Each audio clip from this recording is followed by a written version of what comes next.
Thank you all for coming out tonight. It's a pleasure to be back here. So excited to share this new project with you. This project called In Pieces that Dean and myself have been working on for 3.5 years now. So very excited to debut it because we've been talking a lot about it for 3 years, but it's nice to share it with others. So I do see some familiar faces in the audience, but I thought I would talk a little bit about my background for a little bit so you have an idea of what I've done over the years. I actually started out as an attorney. I was practicing corporate law in New York City, and I found that I needed a creative outlet. So I would come home after a long day at the law firm, and I would draw, I would sculpt, I would paint, and sometimes I would sculpt out of things like Lego bricks. So I challenged myself to kind of create these large-scale sculptures using this toy from my childhood, and it worked out pretty well. This is an example here. The next one is one of my more iconic pieces called Yellow. Yellow is a piece that's become a bit of pop culture. I've seen it in so many different places, some with my permission, some without, but that's part of the fun of being an artist and a former lawyer. It's all worked out very nicely. But as you can see, I do focus a lot on the human forms. A lot of my sculptures are human torsos, human life-size human forms, or in this case, these are 3 gigantic human faces. I'll go to the next one. There's another example of the human form. And what I found is that I really enjoyed being able to use Lego bricks to put some emotion into my artwork. I found this tool, this toy, and I explored it as an art medium. And when I kept exploring it further and further, it went from just being able to build the cars and trucks that I was building as a child, but really creating these human forms that had some meaning behind them, some emotion in them. And that's where I really started exploring my art. Now, besides just doing human forms, I also get commissions from time to time. Here's an example of a commission I did for the New York Public Library. The New York Public Library was celebrating its 100th anniversary, and they contacted me and said, what can we do as kind of a fun celebration? So we came up with this replica of their 2 famous marble lions that sit out in front of the library. And so I created 2 Lego versions of the lion as part of the kind of the celebration, and also a way for kids to connect with history. Because here we take this medium that children are so fond of, Lego bricks, and kind of connect with them because they can relate to the toy aspect, and that is the Lego bricks. So that's a little bit of my background, and I'll let Dean talk about it. Thanks, Nathan. Hey guys, so my name's Dean West. I'm an native of Australia, born in 1983. And I picked up photography at a very young age. It was one of those really cheesy stories where as a kid I begged my mum for a little present for Christmas, which just happened to happen when I was 7 years old. And on my first roll of film, we went on a vacation, had a great time, got the results, and was just blown away with the medium. Luckily for me, I've known from that day onwards I always wanted to do photography. I grew up in a really small mining town, about 6 hours inland of Australia, and the town had around about 6,000 or 7,000 people. But luckily for me again, that my high school had one of the largest dark rooms in the country. So even throughout high school, I was able to focus on the medium and develop the craft throughout that. As soon as I finished school, I went to college, went to the Queensland College of Art, which is a very prestigious art school in Australia, and was able to kind of go in and study a lot about art theory. I majored in art history and advertising, and really honed my commercial advertising lighting skills. And from there on, I got to go into advertising photography. In advertising photography, I was commissioned by a bunch of different agencies. I'm going to bring up that first slide. And you can kind of get an idea of how intense it can be to produce a piece of work. Right here we see a commission. Is this good? Yeah. Right, so you still see a commission here from an agency, which literally takes about 2 to 3 months to do. You wouldn't believe how long it takes me to find the perfect giant red octopus tentacles to actually include in this photograph, let alone photograph the tentacles so they look perfect for the photograph. So as you can see, there's about 2 to 3 months of work here. Next slide. Here we see a commission from a Toronto agency. They wanted a portrait of their staff looking extremely heroic and inspirational. This is a photograph produced for the launch of a new company. And so we kind of utilized a a couple of stock images from the beautiful team at NASA. We had the suits made up, the helmets made, and pieced that together. So you can see there's a huge process in bringing these images together. This is actually one of the, an image from a series that actually changed my direction from just doing commercial photography, moving into the art world. When things got a little slow back when the recession started to hit back in Australia, I had a little bit more time on my hands to develop my craft. And here I started to kind of execute my own ideas. A lot of this series is actually called Fabricate, which appropriates Greek and Roman mythology. And it was this series that actually allowed me to continue producing artwork with people like Nathan. And so it's a very important series. Again, we see another commission, and I don't know if anybody recognizes this is a recreation of Washington crossing the Delaware. So all that time reading our history books really kind of paid off, being able to reference all those images. There's a lot of images that go into this book, and that's good. Another image created for another advertising agency.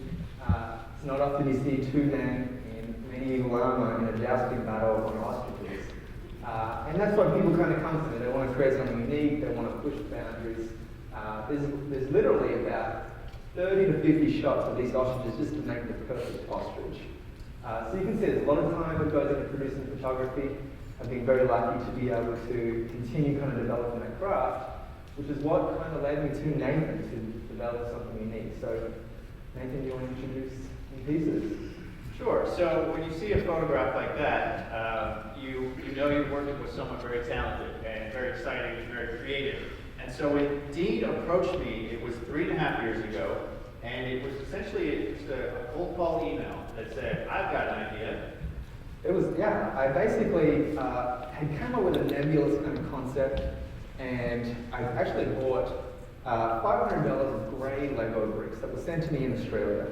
And I remember doing a little bit of research about this project, and I said to my girlfriend across the room, I want to create Lego like this guy.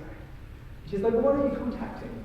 So a couple of weeks later, I sent Nathan an email. He was very responsive to the project and basically said, when are you coming to New York? Which I'm pretty sure he was testing me to see if I was real about it. I wanted to see if he was really interested in doing it. So I said, well, okay, when you come to New York, we'll sit down, we'll talk about this project. And lo and behold, a few weeks later, he was in my art studio in New York City, and we started just brainstorming. We spent a day just talking concepts and ideas. And you know, if you're serious, it's like 21 hours. Exactly. No, it was impressive. It was impressive. And we started talking about, you know, the ideas and what we wanted to do and where this project would go. And we knew we wanted to incorporate my Lego sculptures and his stylized photography. And so we started essentially sketching out some ideas, coming up with concepts, and really thinking about what's going to influence us. And so some of our influences, as we alluded to earlier, as Stephanie mentioned, is the American postcard. The Yes. American postcard is very stylized. And go ahead. So when we started talking about kind of how we're going to create the images, we needed to, because Nathan's an artist, I'm an artist, we both have different processes, we needed to kind of get our head around and agree on something that we were kind of both working towards. So we did our research, as Nathan was saying, and the American postcard came up because we kind of like the way it was coloured. You know, it's photographed with these, they're actually generally back in the olden days were black and white photographs that were hand coloured. And common colour palettes were warm yellows and iridescent greens and pale blues. And that was definitely something we wanted to include with our own photographs.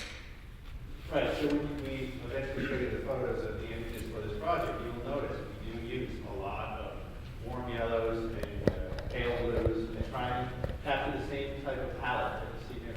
With less trains. But Here's another influence, of course. Edward Hopper was very influential for his lighting, I think was one of the main reasons. And you'll see that in the images as well. You can try and emulate his lighting techniques a little bit. yeah, Hopper had a great way of kind of painting with a lot of geometrical design. As Nathan said, the way he used light and shade. Also the placement of his figures in their environments was definitely something we looked at when we were creating our conceptual pieces. You can see a lot of kind of isolated individuals placed amongst their basic surroundings. And that would resonate with us as well, is these isolated individuals. That's something that you'll see throughout the images. You have these individuals who have a bit of Definitely. Loneliness. Impressionism was definitely one of our other ones, and you'll see it not as dominant as, say, Hopper or the American Postcard, but one of the elements of Impressionism we really liked was the way that they had red focal points in their images, surrounded by complementary colours. You see that with a few examples that we've included. And when you see the images that we present throughout the presentation, you'll definitely see the influence of Impressionism. Yeah, notice the red umbrella there. Yeah, that's pretty cute. Yes. All right, so we had our influences, and now we're talking about, here we are, two artists. Can we collaborate? Can we really find a way to work together? We think we have a good plan, and so we decided the best way to really to get to know each other as well as really make this project happen was to take a trip across the country. And it was a way for us to Get to know each other. get to know each other, but also scout locations. And so we were looking for what we could use as essentially backgrounds for some of these images. So we rented a Jeep, started in LA, and away we went. Well, we actually found a place in rural California, way up towards Nevada, that really kind of inspired us to take that journey. So we got on the road. Yeah, I mean, we were on the road for a while before we found that place. Yeah, that's true. Quite a bit. Parking tickets too. Yeah. So here we're just going to show you a couple of images of us traveling across America. Some of them can be a little boring, but here you can see it's just the basic roadscape. But when creating the images that I do, because there are so many layers, we're always looking for stuff to be added. Even in this shot, it might seem mundane to most of you, but even these telegraph poles may have been interesting for me to add into some of our photographs. So nothing. Now known as a telephone pole. Telegraph. Again, here we are in desolate America, still searching, and This is actually a very common sight. Nathan on his phone. Nathan being the artist that he is, has taken on global awareness of late, spends a lot of his time emailing, and I think at this point you were having some kind of gallery issue with your galleries in Miami. Comment. You can see the hand on the hip. So I'm happy. Another thing Nathan likes to do is run around things. I'm just going to show you a little. This is Nathan. all right. To be clear, I spend a lot of time in my art studio, just alone, building with bricks, sitting down, building. So when I'm out in the world, it's fun to, run around, explore a little bit. So I did find on these journeys, thank you. And he's actually very athletic. You were a high school. All right, we can. In contrast, Dean likes to climb on things. Dean likes a certain perspective when he's shooting. And so throughout America, I found Dean climbing on all sorts of things to get the proper shot, the proper angle. So we found Dean often on top of things. Mostly the Jeep. Yeah. Now here's a great photo. This is Amboy, and this is a little abandoned town we found as Dean was saying, in California, it's on the border of California and Nevada. And this was inspiring for us because when we found this place, it was a little desolate, and it was really where we were going. So this is what we've been talking about, finding something desolate, talking about these, using these images of individuals that have a bit of emptiness in their gaze. And so we found this place and kind of fell in love with it. Yeah, it was very eerie as well. Like, it not only was completely empty, but it also had these patches of color throughout the hotel room. You can see here these beautiful kind of blue doors. Here's Nathan, pretending to be a photographer. Again, Dean decides he needs to climb. Yeah, this is an interesting story. That's really high. I don't know if you guys can tell. It's probably at least 2 meters. I got to the top of that and froze. Like, I literally couldn't get my camera off. And at that very point, a large man with a gun and a dog. And a large dog. Large dog. Came out and said, "What are you doing? Get down from there." And we realized the town was not really abandoned. So that was a fun lesson. He actually was very helpful, and He patiently waited for me to slowly come down. yeah, eventually. So as you can see go ahead. Well, this was the jewel we found in the town. Behind those little bungalows you saw in that last shot, we found this abandoned hotel or motel maybe, and we would later use this in one of our images. Dean, he did climb up on a big, I don't remember what he was climbing on. We got up pretty high, we did a shot of this. We were on a tractor or something, a path. Yeah, it was in the back of the tractor, I think. Yeah. That we thought that we would actually use for the final shot. There you see it in the background. So yeah, a very interesting location. It was exactly what we were looking for. And it kind of started the whole process. Once we found that place, we realized, okay, we can actually go with this. Because we were still searching. We still were, what about that sign? What about that location? And Nathan would go, no. And he would say the same, and I would say no. And it was finally looking at this, came across this hotel that we finally came together and agreed on something, which was actually quite pleasant. Here we are doing some more searching. Searching. More searching. Well, That hole was already there. yeah. it was just that.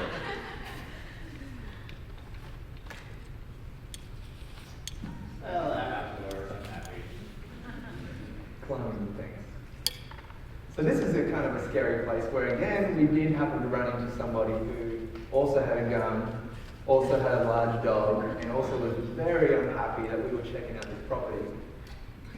No, there's a reason for that. There's a reason. What was the sign? With bullet holes. With That bullet we should have holes. noticed. So yes, in that case, it was pretty clear what we were doing. And he did calm down once he talked to us for a little while. Just a little bit. So here we are up in Utah, Salt Flats in Utah, exactly, just such a beautiful kind of scenic location. And again, you'll see elements from these photographs that make their way into the photographs later on. Even just the little brushes that we see along the salt flats. More telephone poles. This is an interesting place. This was an abandoned army barracks in Utah. And this was another one where we really like the look of this building, and would come into play later on, and we use it for one of the first images we worked on. And definitely a trend developing with the colored doors. We could have just done a whole series on colored doors. Here's Dean in Coney Island in New York. This was at the tail end of our journey. And, well, as you can see, we're just trying to find some. So once we actually did the trip, we traveled across America. I went back to Toronto where I reside, and then came back to New York, and started to kind of piece together an idea. We sent each other some sketches about what we think was going to work, looking at images. And once that's all set, we then need to go and cast all the talent locally. Sorry. Cast all the talent that we think are going to be perfect for these for the photographs, and shoot them all in the studio. So everything's done literally in pieces, just like the sculptures. So here you're going to see some images of the characters that are actually in the scene. This Yeah, is, and here you see one of our talents that he's actually pouring water on him because he needed to look wet for the actual image. The final image, he's standing in the rain. So because we shoot it in the studio, we had to pour water on him to make it look realistic. And the way these are put together, as you can see, it's all layers. It's all layers. The backdrop we shot one place, and then the talent is shot indoors.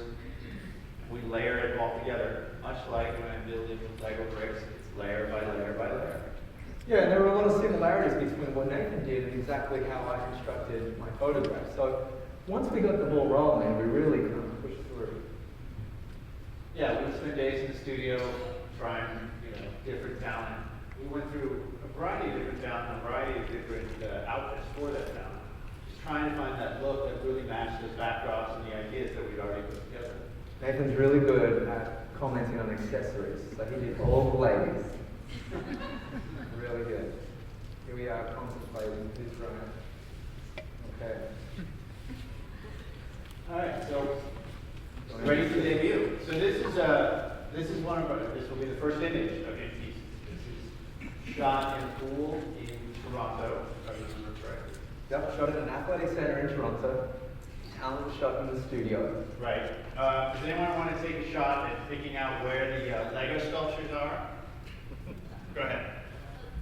The towel, exactly. The towel was the first sculpture, maybe the second, that I built for this project. It was a bit of a challenge. It took about a week to put together.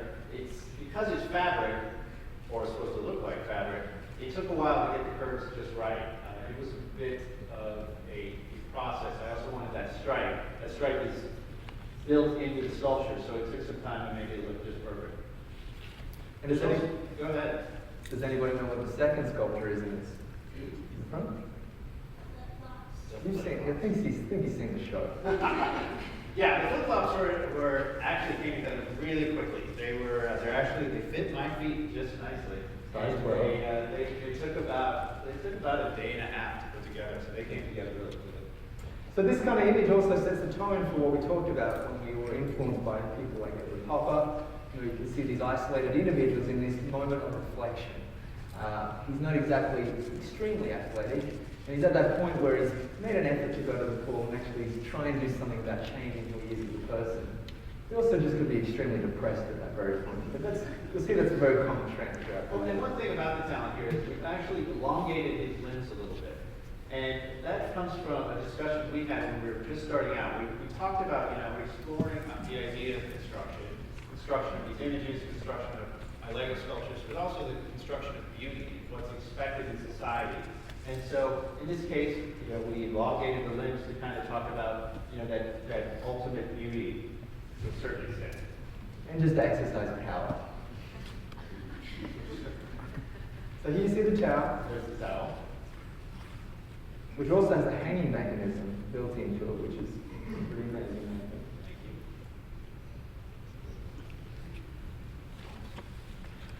you. Okay, so here's another image shot in Los Angeles.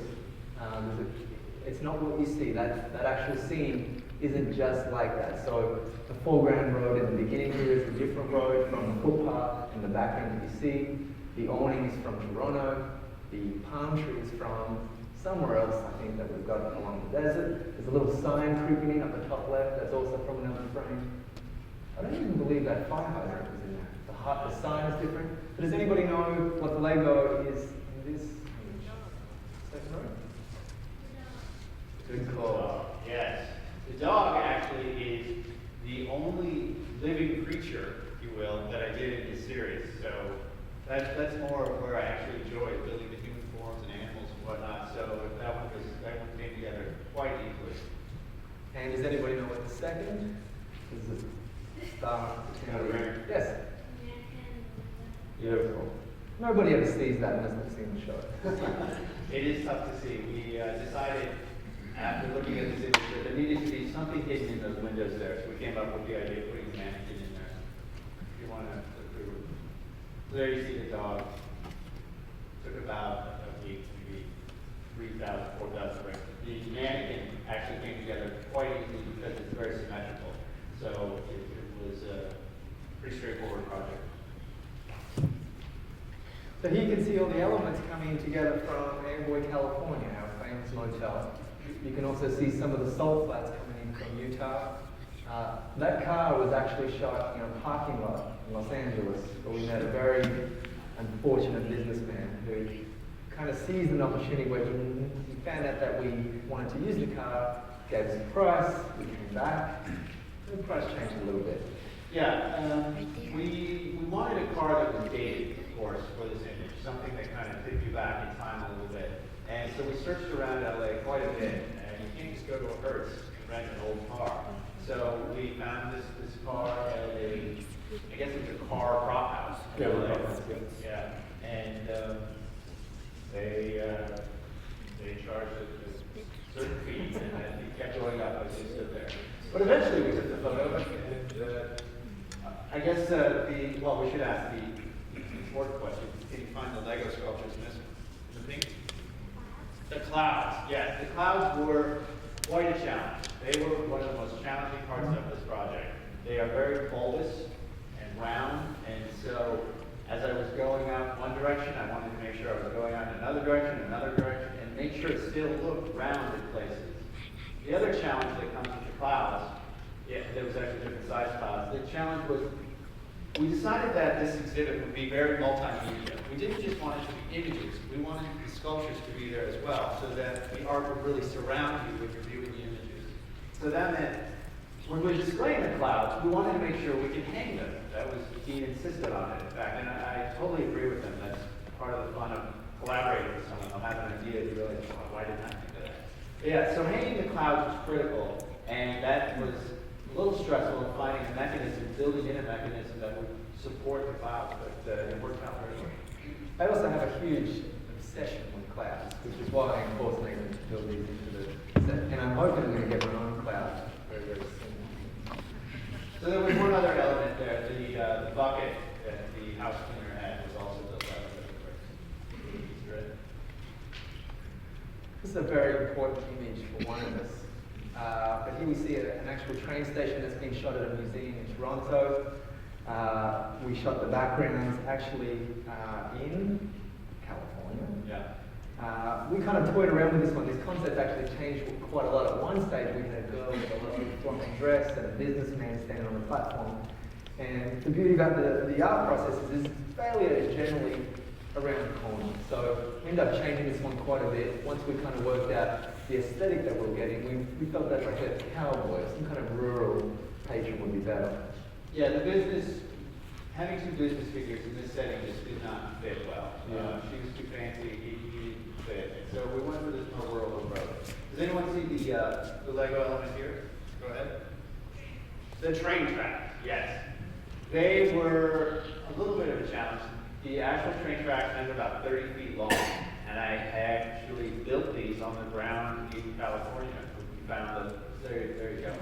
I built the pieces of the tracks ahead of time, and then we laid them out when we found the right spot. It was important to us to have ground that was about flat, which was pretty hard to find out in the desert, but also ground where there was a bit of grass poking through and some dirt to give some more texture to the final image. And there's one thing we need to kind of recognize here is the talent that we used in this image. I don't know if anybody can recognize this guy on the left. So when we had some struggles, I actually asked Nathan to come to Toronto. It was in the middle of winter, it was freezing cold, and sometimes when we shoot a talent, we want to replicate the exact same lighting that's in that frame. That's how we create an image. If it's an overcast day, we want to shoot the talent on an overcast day or shoot the lighting like an overcast day. Unfortunately for Nathan in Toronto in the middle of winter, I needed him to shoot on the rooftop of my studio at I don't know what it is in Fahrenheit. What is that? It was cold. It was like 20 below. And so, as he was saying, we needed natural sunlight for this one, and unfortunately we were running out of time. Really, we wanted to get this done. We decided that this talent, Dean chose the talent, and I agreed with him, and so we ended up shooting this on this roof, and it was interesting because Dean had a huge parka on, a huge wool hat. You know, he was out there just fine and toasty, and I was in a t-shirt and jeans. Nathan would run back to the door where the heater is and kind of gather himself, and then I'd ask him to come back out. He was a little upset at how many variations I wanted him to shoot that day. So this has actually become a very, not an important image, but very saleable image. It's been our most popular image. And maybe because it kind of connects with investment bankers on a bearish day. So here we can see that the background was actually shot in Toronto, straight after the it had rained, so it made sense. The talent was shot in the studio, which you can remember from the guy that we were pouring the water on top of his head. And the rain was actually shot in my own backyard using some really amazing strobe flashes that allow you to photograph at not just a slow shutter speed, but a really fast shutter speed. So I actually captured slow moving rain at a slow shutter speed right up to 1/8,000th of a second, which is literally just a droplet. We laid them over each other to create kind of the real rain effect of the rain coming out at different speeds, right through to the little splashes that are on the umbrella as well. Yeah, as you might have guessed, the umbrella was the Lego element there, and that kind of plays back to the painting from the Sarah painting earlier with the red umbrella. This actually, here you go. This actually was another pretty challenging piece because I actually went through about 3 versions of the umbrella. You know, an umbrella, of course, is made of very thin fabric, and to capture the look of that and make it both not functional in that it doesn't close, but want it open underneath and round on top, it took a while to actually make it fall together. And we forget about talking about the challenge that we have. Just Nathan and I will send each other. I'll send him 3 umbrellas that I like, and then he'll send me 3 umbrellas that he likes. And it's like a constant process, just to find the right shape of an umbrella and then create a project. It's funny, when you think of an umbrella, you think in your mind, well, I know what an umbrella looks like, and you knew what an umbrella looks like. Those don't necessarily match up, and so that's part of the fun collaboration. So here's just a close-up where you can see, it's a little fuzzy, but the droplets and the detail that go into the umbrella. and the umbrella does actually keep you dry. Yeah, oh, it's functioning in that sense, it just doesn't close. So this is an image that you're going to start to see some of those images that we showed you earlier coming forth. You can see the military barracks that we shot in Wendover, Utah, along with the salt flats. That fence was actually shot in Canada. The stroller was shot in Cropsville. The clouds are different, the mountains are different. And does anybody know what over here? The tree, yes. The tree was built, this was the actual first sculpture we built for this project. This tree was not built life size. It's the only sculpture in the series that's not life size. We decided at a certain point that building it life size would have been, we lost a couple things. It would have been crazy expensive and very difficult. But also, we would lose some of that Lego element when it was built so tall. I think you wouldn't see the detail of the Lego bricks. So we decided to go with a much smaller scale. Yeah, we toyed with that quite a lot actually. You know, digital photography is actually constructed using pixels, and we kind of wanted that effect right from the beginning. That if we played with scale with Nathan's sculptures, by shooting them at a small thing and blowing them up, they actually look like real pixels, like a mistake in a photograph. And it's something that people kind of look twice at when they look at it on the screen. When you see it in the flesh, you can clearly see that it's Lego, but it's quite a nice effect. Little bits of Australia in this. There's a beautiful white Australian cockatoo on that tree. And I specified to Nathan that that be an Australian gum tree. So we went back and forth. So I got to research Australian gum trees. There you go. This tree actually, I put a base on it. That's just so it's stable. We did not use that base in the photograph. But part of the fun of it. Now, actually, this is great. This is a little time-lapse video of me actually constructing the tree. There'll be a point later on when the tree actually breaks off and I have to rebuild it. That's the fun of gravity. I do glue my sculptures together. You'll see there's a little glue bottle there, and I glue each individual brick so that when the sculptures are done, they can be moved without worrying about them being damaged. This is the actual speed that I build at. I think it's actually been slowed down. So right about somewhere in here, there's a branch goes up, branch comes down. There. That's just part of the process. The fun part of building this tree was I kind of just got to explore the branches. There was no real set design. I just wanted to make it look tree-like. I had several images of Australian gum trees to work on. There you go, the tree. Beautiful. This is another video. Go ahead. Yeah, this is just a little video of one of our first. Can we have some more sound? Just a little more sound? No? Oh, we're watching the tree, yeah. Here we go. Basically, it's just a little video of our first studio shoot. It just shows you a little bit of the process of being in the studio. That's my vocal. You can kind of see with the girl that was shot in salt flat holding a hose, the work that goes into actually getting that final shot. It's not just a matter of putting somebody in dress and photographing her in the right lighting. We kind of toyed with a variety of different dresses, a variety of different accessories, different hairstyles, and you can kind of see it in this little video. Just let me know.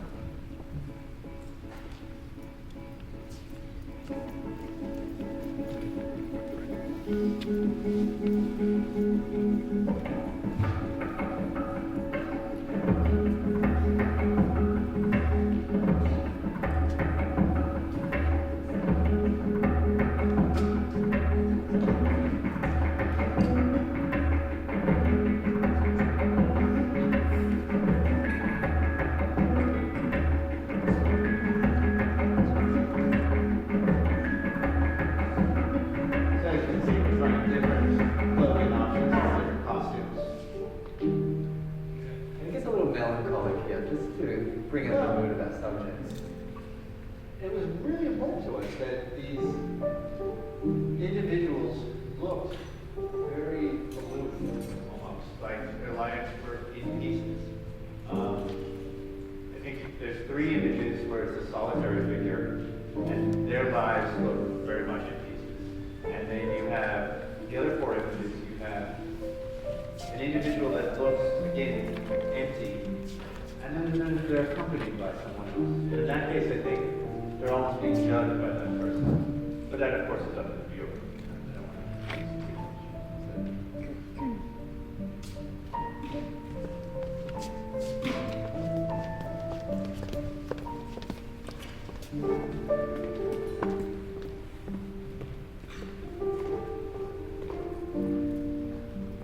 I know we debated between the yellow and the green grass. I mean, whatever. But we went back and forth quite a bit. There's too much green. Remember we had the green girl, green dress?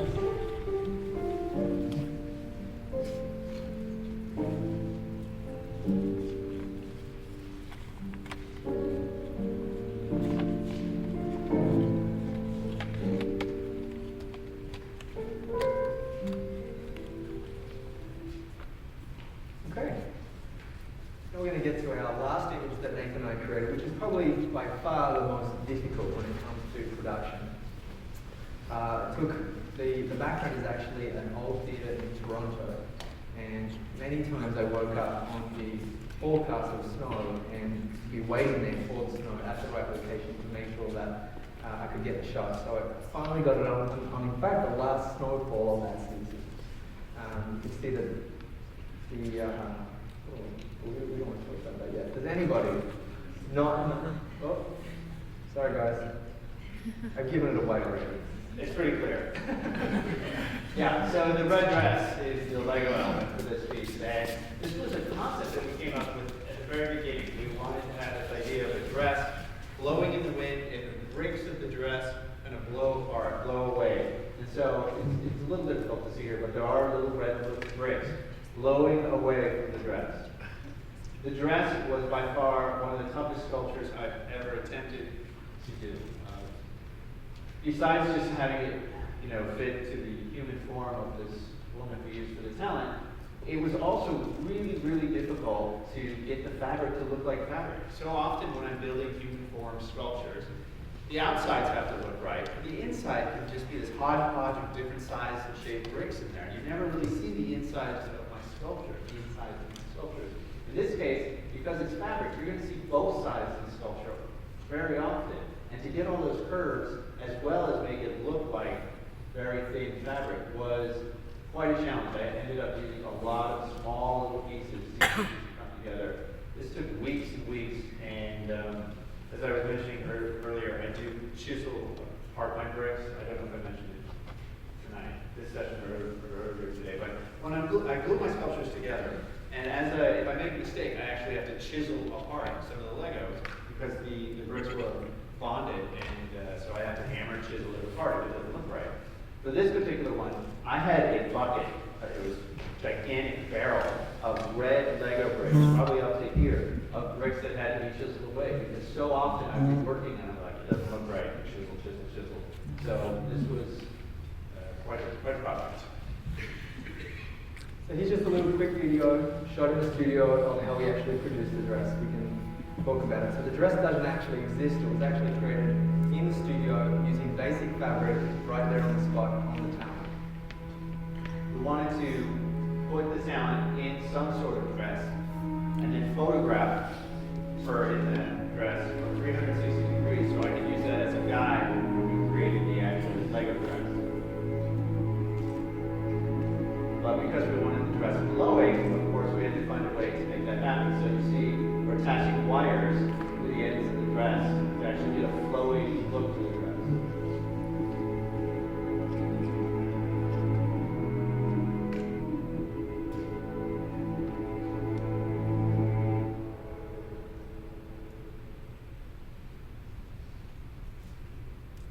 Good work.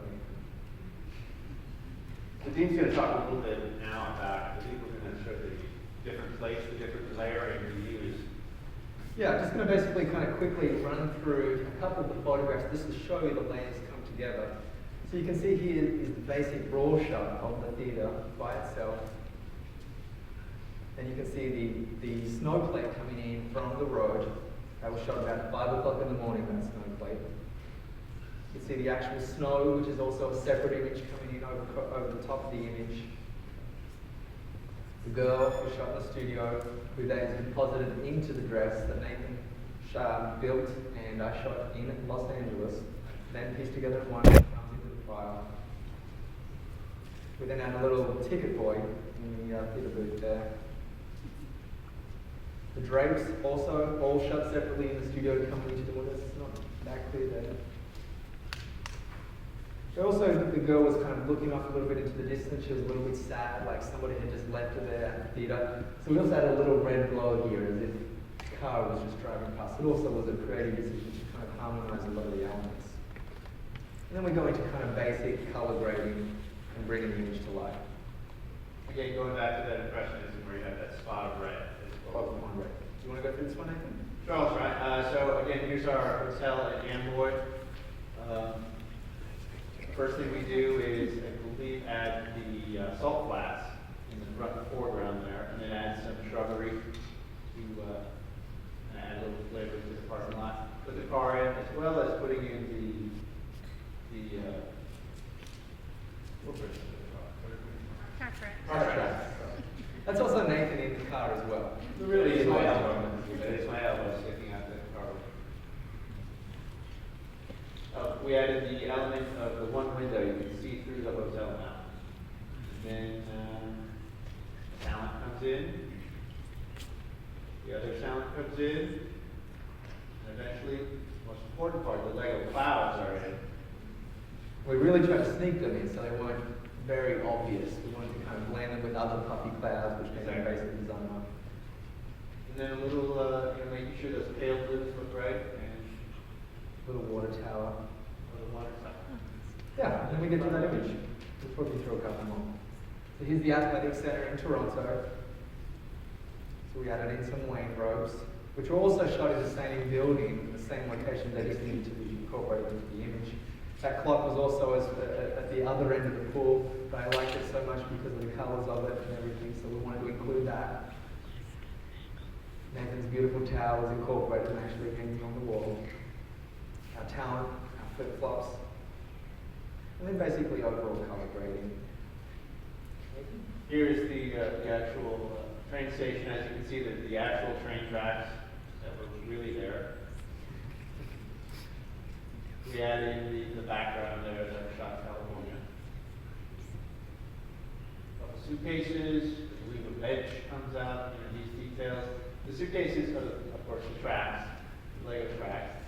I was going to say the suitcases and the bench were there. We added them to try and capture the same color as the stop sign on the roof. Just that tinge of orange kind of worked well for us. And then The handsome talent. color grading. So this is the last shot we'll show you just in layers, but this is a bank in Toronto, shot freshly after it's just rained. But then cleared some of the logo and the signage to clean it up. We start to add in the color grade here. Incorporate our talent with the Lego umbrella. See, it starts to drop down to more of an overcast setting.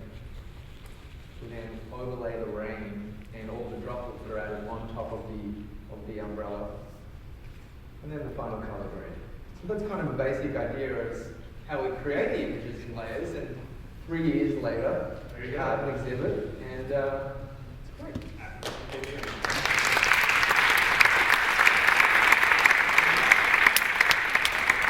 So we'll take a couple questions if you have any. Go ahead. Are we going to do any more projects together? Well, I hope so. It's tough to tell with Dean. Sometimes, he gets a little ornery. I think so. I think we really enjoyed working together, so it'd be fun to keep exploring this a little bit further. We've talked already about taking on some more images and maybe producing more for this series. So we'll see. Go ahead. The train station. A conductor in the window, right? And it's a good catch. We put it there purposefully because we wanted, again, to have someone almost judging the scene a little bit. You have a couple of, or 4 of our images where you have 2 people, and he was there He may be there just looking for the train to come, or he may be actually thinking about this other character, this cowboy out there, and kind of reflecting on it. Good spot. Go How ahead. were the shots on the umbrella film? I'm sorry? How were the shots on the umbrella shot? The drops? The drops on the umbrella. The drops on the umbrella? Yes. So the drops on the umbrella were shot in a large black kind of studio setting. It was reflective. We filled the base of it with a thin layer of water, and then we basically did lots of little droplets that would come down, and we'd capture that splash at the very moment that it went up. Then we can extract that splash and then put it onto the umbrella to make it look like it's coming off the umbrella. No. Individually, yes. 3.5 years. I know, we're crazy. We're crazy. Okay. What software did you use? For the compositing, everything is done in Photoshop. Unfortunately, though, it's the time involved getting to that vehicle. Once we actually have all the elements together, we've come up with the images, we've shot everything. It will literally only take maybe 1 to 2 weeks to actually bring all the elements in Photoshop and then lay out the final canvas. Can you describe the images that you thought like you might have used or didn't?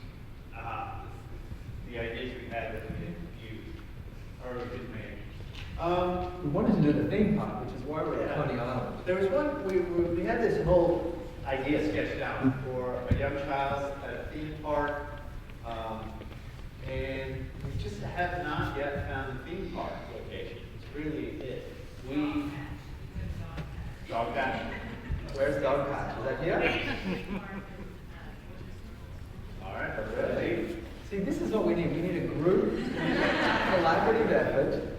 And even when Joy was giving me a tour around Little Rock today, I already noticed a few little locations that would be great. So it's important to not only collaborate with somebody like Nathan, but collaborate with the people around you to get the best result that you can possibly aim for. Yeah. Question?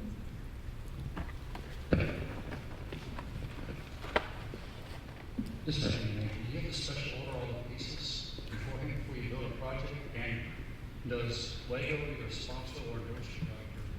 I have a great business relationship with Lego. I am a very unique customer. I buy all my Lego bricks just like everyone else. Difference is I probably order more than most. I have about 2.5 million bricks in my art studio. So there's a fair amount of brick. It's not anything specialized, but I just order, the standard Lego pieces that you can get, same ones we can buy in a toy store. I just order them by the hundreds of thousands. Go ahead. The first Lego thing I ever built, I got my first Lego set when I was 5 years old, and I believe it was actually just a box of random pieces, and so I just built a little house right there. Boom. Go ahead.